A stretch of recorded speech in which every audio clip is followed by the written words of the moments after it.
Hello, it's me, Leo, and today I will do speaking with a fairy tales by the brothers Grimm, and it is the golden bird.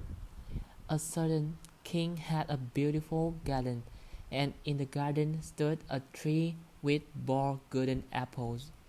These apples were always counted, and about the time when they began to grow ripe, it was found that every night one of them was gone. The king became very angry at this, and he ordered the gardener to keep watch all night under the tree.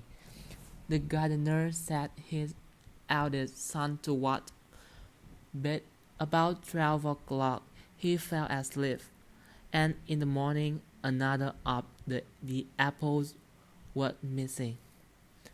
Then the second son was ordered to watch, and at midnight he too fell asleep, and in the morning another apple was gone. Then the third son offered to keep watch, but the gardener at first would not let him, for fear some harm should come to him. However, at last he consented, and the young man laid himself under the tree to watch. As the clock struck 12, he heard a rustling noise in the air, and a bird came flying that was a pure gold, and it was napping at one of the apples with its beak.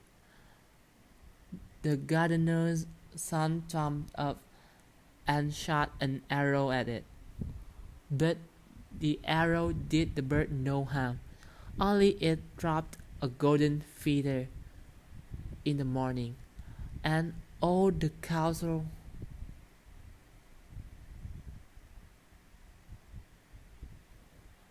but the arrow did the bird no harm, only it dropped a golden feather from its tail, and then flew away.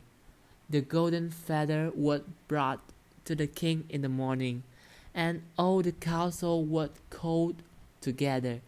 Everyone agreed that it was worth more than all the wealth of the kingdom. But the king said, "One feather is of no use to me.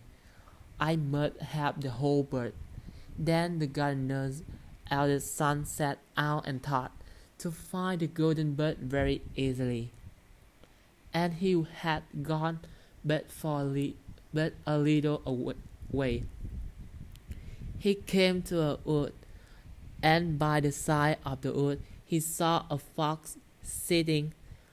So he took his bow and made ready to shoot at it. And the fox said, "Do not shoot me, for I will give you good counsel. I know what your business is, and that you want to find the golden bird. You will reach a village in the evening, and you went to there. You will see two inns opposite to each other, one of which is very pleasant, with beautiful to look at.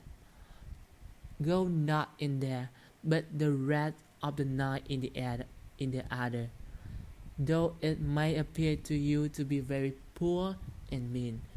But the son thought to himself, "What can such a beast as this know about the matter?"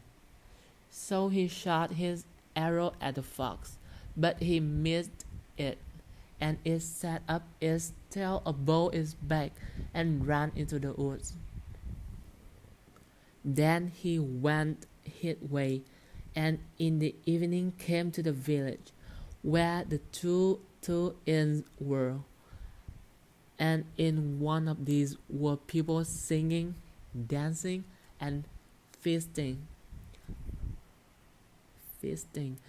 But the other looked very dirty and poor.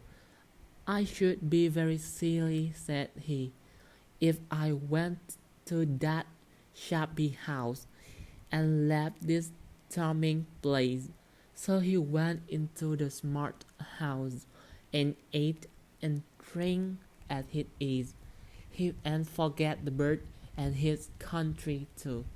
Time passed on, and as the eldest son did not come back, and no tidings were heard from him, the second son set out, and the same thing happened to him. He met the fox, who gave him the good advice, but when he came to the two inns, his eldest brother was standing at the window where the merrymaking was, and called him to come in, and he could not withstand the temptation, but went in, and forgot the golden bird and his country in the same manner. Time passed on again, and the youngest son too went to set out into the wide world to seek for the golden bird.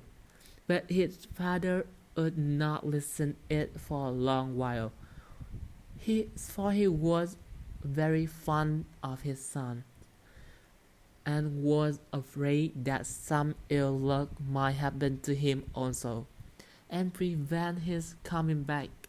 However, at last it would agree he should go, for he would not rest at home, and as he came to the wood, he met the fox, and heard the same good counsel, but he was thankful to the fox, and did not attempt his life as his brothers had done.